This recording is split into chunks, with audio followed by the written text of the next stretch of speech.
ಬಂಧುಗಳೇ, ಇದು ಭಾಷಣದ ಹೊತ್ತು ಅಲ್ಲ, ಸಂದರ್ಭವೂ ಅಲ್ಲ. ನನ್ನ ಕಿರಿಯ ಬಂಧು ಶ್ಯಾಮಶಾಸ್ತ್ರಿಯ ದುರಂತದ ಘಟನೆಗೆ 1 ವರ್ಷ ಸಂದಿದೆ.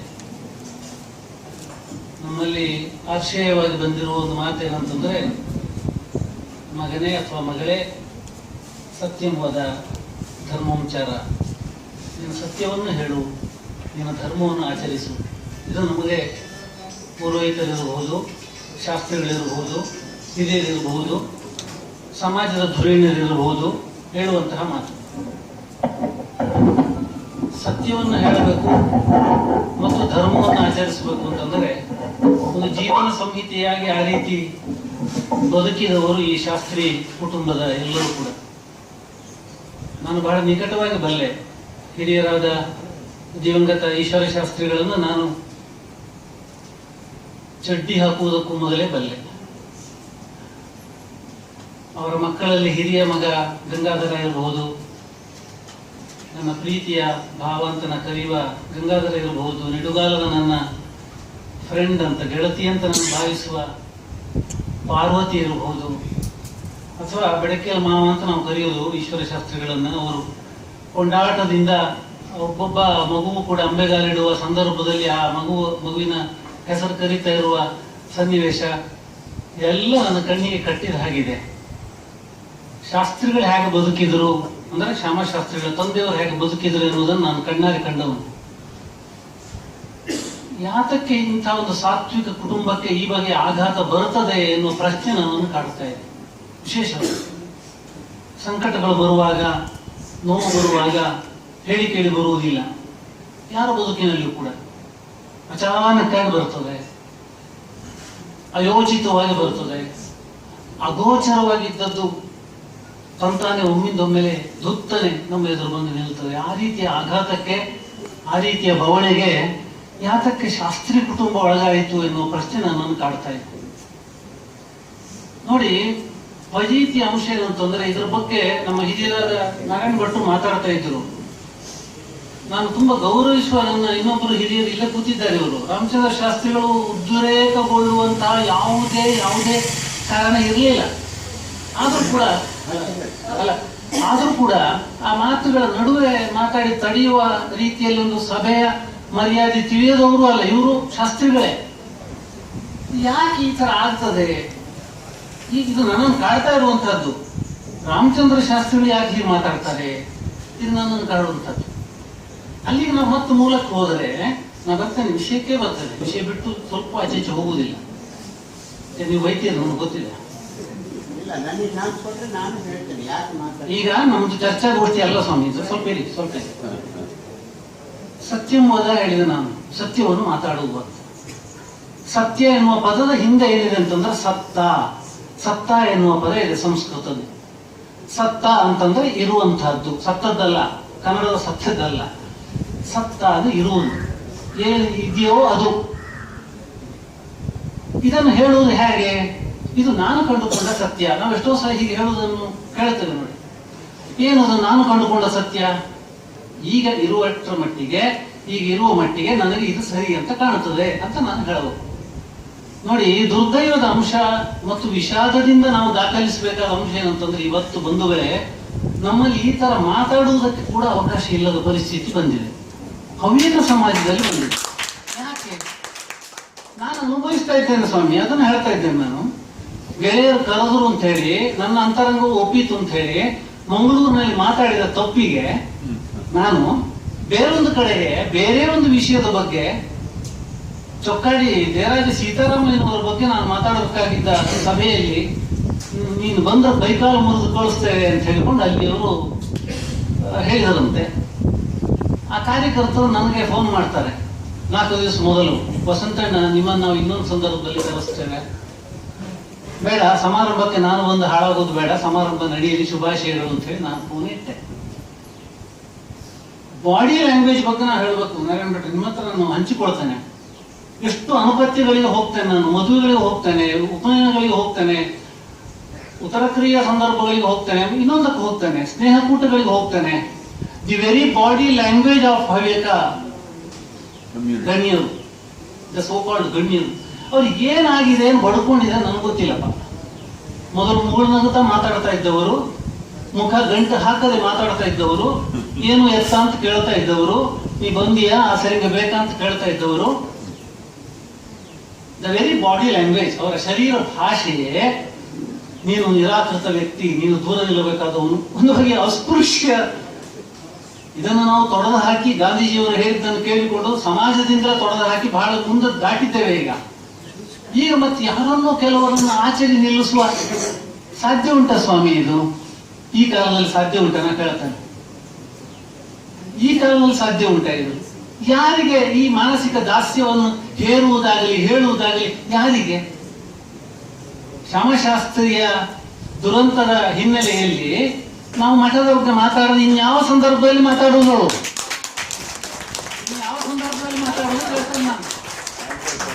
ಇನ್ಯಾವ ಸಂದರ್ಭದಲ್ಲಿ ಮಾತಾಡೋದು? ಕೊನೆ 2 ಕಾಲ್ಗಳು ಶ್ಯಾಮಶಾಸ್ತ್ರಿಗೆ ಬಂದ ಕಾಲ್ಗಳು ಯಾವುದು? ಓಪನ್ ಡಿಸ್ಕಷನ್ಗೆ ತಯಾರಿದ್ದೇನೆ ನಾನು. ನೀವು ಹೆಚ್ಚು ಮಾತಾಡಿದರೆ ಬೇಡ, ಅಷ್ಟೆಲ್ಲ ನೀವು ಹಿರಿಯರು, ಆದ್ರಿಂದ ಗೌರವ ಕೊಟ್ಟು ಮಾತಾಡ್ತೇನೆ.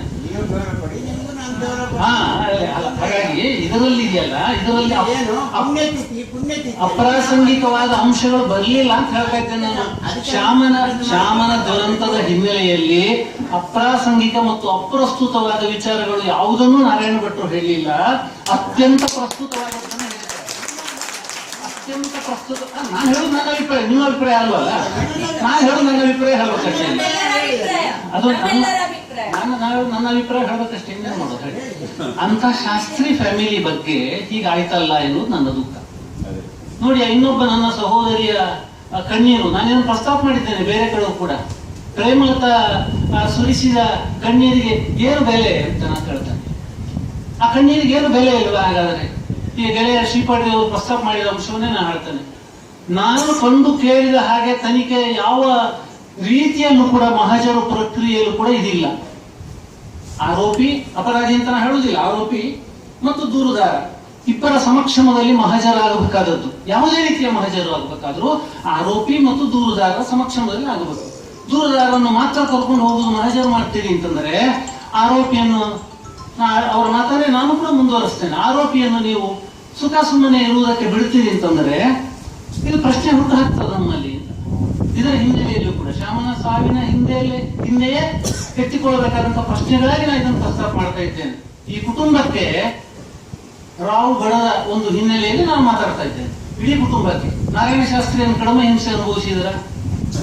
ನಾರಾಯಣ ಶಾಸ್ತ್ರಿಯನ್ನು ಕಡಿಮೆ ಹಿಂಸೆ ಅನುಭವಿಸಿದ್ರ? ನನ್ನ ಓರಗೆಯ ಗೆಳೆಯ ಗಂಗಾಧರ ಶಾಸ್ತ್ರಿಯನ್ನು ಕಡಿಮೆ ಹಿಂಸೆ ಅನುಭವಿಸಿದರ? ಅವರೇನು ಒಂದು ಸಲಹೆ ಕೊಡ್ತಾರೆ, ಆ ಸಲಹೆಯನ್ನು SMS ಮಾಡ್ತಾರೆ ಅಂತಂದ್ರೆ ಅದಕ್ಕೂ ಕೂಡ ಒಂದು ಪುಟ ಬರೆಯುವಂತಹ ರೀತಿಯಲ್ಲಿ ನಮ್ಮ ಪ್ರತಿಭೆಯನ್ನು ವಿನಿಯೋಗ ಮಾಡ್ತೇವೆ. ವಿವೇಕ ಪ್ರತಿಭೆ ಎನ್ನುವಂತಹದ್ದು ಎಷ್ಟು ಸೃಜನಾತ್ಮಕವಾದದ್ದು, ಅದ್ಭುತವಾದದ್ದು ಎನ್ನುವ ಮಾತುಗಳನ್ನೆಲ್ಲ ಕೇಳಿದ್ದೇವೆ.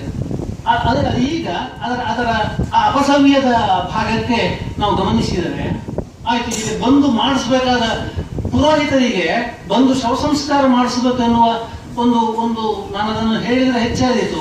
ಆ ರೀತಿಯ ಸಂಸ್ಕಾರ ಸ್ವತಃ ಪುರೋಹಿತರಾದವರಿಗೆ ಇರುವುದಿಲ್ವಾ? ಜವಾಬ್ದಾರಿ ಇರುವುದಿಲ್ವಾ?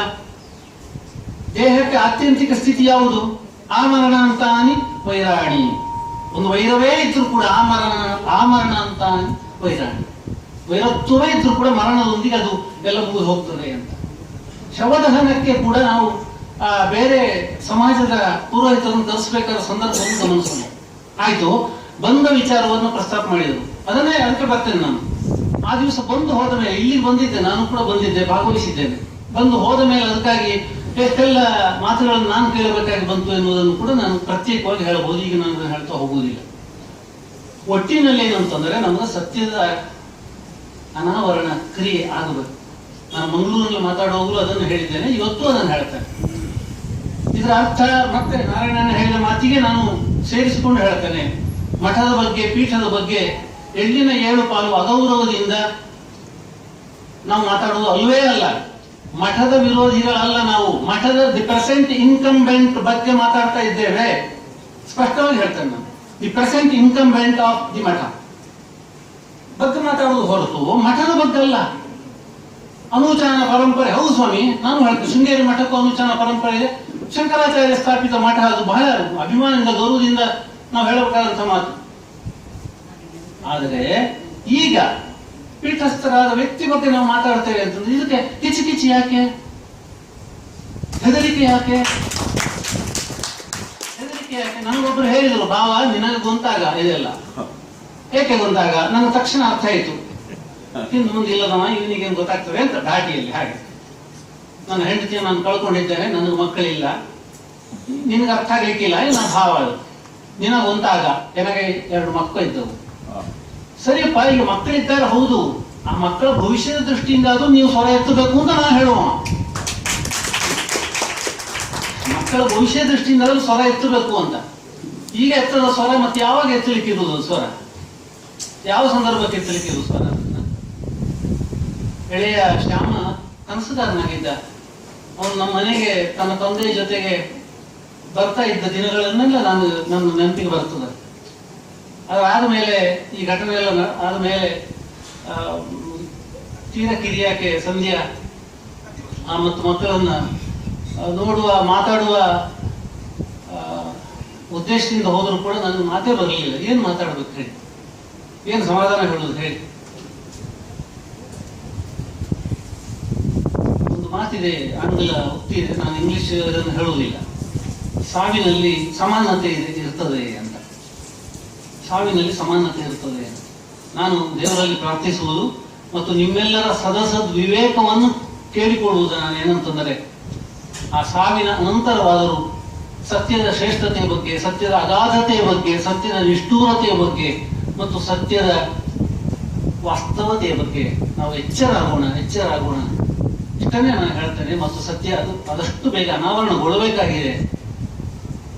ನೋಡಿ, ಫಜೀತಿ ಅಂಶ ಅಂತಂದ್ರೆ ಯಾವ್ಯಾವ ಕಾರಣಕ್ಕೆಲ್ಲ FIR ಜಡುವರು ಅದರ ಮೇಲೆ ರಿಪೋರ್ಟ್ ಆಗಲಿಕ್ಕೆಲ್ಲ ಕೆಲವು ತಿಂಗಳ ಒಳಗಡೆ ಸಾಕಾಗ್ತದೆ. ಅದು ಇಷ್ಟು ಸಮಯ ಆದರೂ FIR ಒಂದು ರಿಪೋರ್ಟ್ ಆಗುವುದಿಲ್ಲ. ಮೊನ್ನೆ ನಮ್ಮ ಸರ್ವಶ್ರೇಷ್ಠ ನ್ಯಾಯಾಲಯದಲ್ಲಿ, ಸುಪ್ರೀಂ ಕೋರ್ಟ್ನಲ್ಲಿ FIR ರದ್ದತಿಗೆ ಕೋರಿದಂತಹ ವಿಚಾರ ಬಂದಾಗ ಜಡ್ಜಸ್ ಹೇಳಿದರು, ನಾನು ವಿವರಿಸಬೇಕಾಗಿಲ್ಲ ನಿಮಗೆ, ಪ್ರಜಾವಾಣಿಯಲ್ಲಿ ಸ್ವಲ್ಪ ಸತ್ಯದ ವರದಿ ಬಂದಿದೆ, ನೋಡಿ ಗೊತ್ತಾಗ್ತದೆ. ಸೊ ವಕೀಲರು ಅದನ್ನ ಕೇಸ್ ವಿಡ್ರಾ ಮಾಡ್ಕೊಂಡ್ರಲ್ಲ. So FIR stands as it is today. FIR ಇದೆ ಈಗ. FIR ರದ್ದತಿಗೆ ಕೋರಿದ ಅರ್ಜಿಯನ್ನು ಹಿಂಪಡ್ಕೊಂಡ ಕಾರಣ FIR ಇದೆ.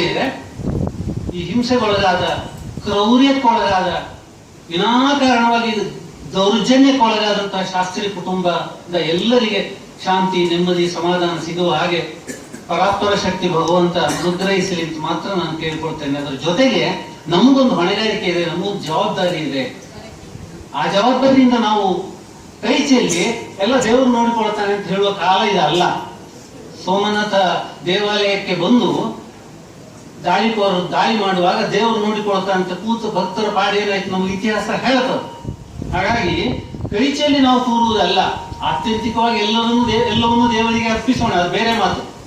ಆದರೆ ನಾವು ಕೂಡ ಮಾಡುವಂತ ಕೆಲಸ ಇದೆ ಎನ್ನುವುದನ್ನು ನಿಮ್ಮ ನೆನಪಿಗೆ ತರ್ತಾನೆ. ಅಲ್ಲ ಹೇಳಿ, ನನ್ನ ಸುತ್ತಮುತ್ತ ಇರುವವರೆಲ್ಲ ವಿರೋಧಿಸಿದ್ರು ಕೂಡ ನಾನು ಇಷ್ಟು ಧೈರ್ಯವಾಗಿ ಮಾತಾಡ್ತೇನೆ. ನಿಮ್ಗೆ ಯಾಕೆ ಅಧೈರ್ಯ ಯಾಕೆ ಅಂತ? ಮತ್ತೆ ನೀವು ಆ ಮಾತು ಹೇಳಿದ್ರೆ ನನ್ನ ಹತ್ರ ಉತ್ತರ ಇಲ್ಲ, ನಿಜ.